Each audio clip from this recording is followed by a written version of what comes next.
চলুন গোপালগঞ্জ পল্লী বিদ্যুৎ সমিতির জব সার্কুলার দেখে নেওয়া যাক। এখানে সর্বপ্রথমে যে পদ আছে সেটি হচ্ছে ডেটা এন্ট্রি অপারেটর, মহিলাদের জন্য সংরক্ষিত, অর্থাৎ শুধু মহিলা প্রার্থীগণ আবেদন করতে পারবেন।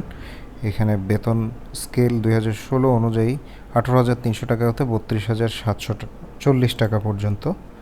পদের সংখ্যা 3টি। শিক্ষাগত যোগ্যতা এসএসসি সমমান ও এইচএসসি উভয় পরীক্ষার ন্যূনতম দ্বিতীয় বিভাগে উত্তীর্ণ অথবা সিজিপিএ 4-এর মধ্যে 2.5 অথবা 5-এর মধ্যে 5 স্কেলে 2.5 পেয়ে উত্তীর্ণ হতে হবে। বাংলায় প্রতি মিনিটে 20 শব্দ, ইংরেজিতে প্রতি মিনিটে 30 শব্দ টাইপ করতে সক্ষম হতে হবে।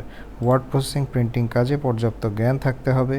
দাপ্তরিক কাজে ইংরেজি ব্যাকরণের ব্যবহার, বাংলা প্রমিত বানান রীতি, বিরাম চিহ্নের সঠিক প্রয়োগ সহ বাক্য গঠনে এবং দাপ্তরিক চিঠিপত্র, প্রতিবেদন প্রস্তুত ও নথিভুক্তকরণে পর্যাপ্ত জ্ঞান থাকতে হবে। ফাইলিং পদ্ধতি, পত্র যোগাযোগ, তথ্য ফাইল ডেটা সম্পর্কে পর্যাপ্ত জ্ঞান থাকতে হবে। এরপর আছে ড্রাইভার। 2016 অনুযায়ী 16,600 টাকা থেকে বেতন শুরু। যোগ্যতা সাবলীলভাবে বাংলা লেখাপড়া, ন্যূনতম ইংরেজি শব্দ সংখ্যা পড়তে সক্ষম হতে হবে। সাংকেতিক চিহ্ন বোঝার ক্ষমতা থাকতে হবে। বিআরটিএ কর্তৃক বৈধ হালনাগাদ লাইসেন্স থাকতে হবে।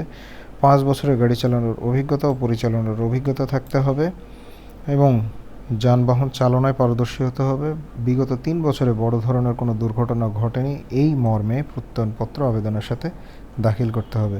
আবেদনকারীকে গোপালগঞ্জের পবিসের ওয়েবসাইট pbs.gopalganj.gov.bd এই ওয়েবসাইটে গিয়ে নির্ধারিত ফর্ম আবেদন করে 12/11/2019 এই তারিখের মধ্যে এই ঠিকানায় জেনারেল ম্যানেজার গোপালগঞ্জ পল্লী বিদ্যুৎ সমিতি, কারারগাতি, গোপালগঞ্জ এই ঠিকানায় ডাকযোগে অথবা কুরিয়ার সার্ভিসের মাধ্যমে প্রেরণ করতে হবে। সাদা কাগজে লিখিত বা টাইপকৃত কোনো আবেদনপত্র গ্রহণযোগ্য হবে না। তো আজ এ পর্যন্তই। যারা যোগ্য আছেন যথাশীঘ্র আবেদন করবেন। সবাই ভালো এবং সুস্থ থাকবেন সেই কামনায় আজকের মতো বিদায় নিচ্ছি।